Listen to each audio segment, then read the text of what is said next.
Good morning, good morning! Welcome back to my channel, Lutong Manyaman by Ate Rose. I-share ko lang sa inyo itong aking creamy chop suey. Dalawang aking version na chop suey. Meron siyang yung isa brown siya kasi may oyster sauce, soy sauce, may cornstarch din yun at saka konting sugar para manamis-namis siya. Ganyan din ang gulay niya.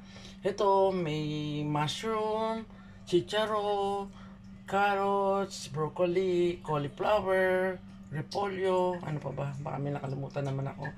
At saka red bell pepper. At syempre, ang ating pinansaw dyan ay atay ng manok. Ang pagluluto ng atay ng manok ay pakukuluin mo muna siya. Tapos, pag kumulo na siya, banlawan mo. Pagkatapos mong binanlaw, isa lang mo siya ulit. Lagyan mo ng konting asin at mantika. Kung gusto mo mas masarap, lagyan mo ng magic sarap. Ngayon, pag natuyo na siya, naprito na siya dun, sa pinagsalangan mo ng kawali, ayun, ang sarap nun.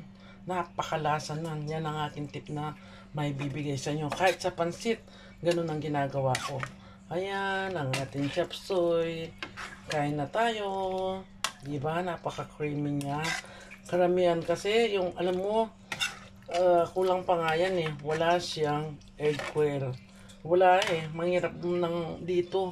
Nang ganun, dati may alaga akong pugo. Kaso, naka-allergy yung mga balahibo.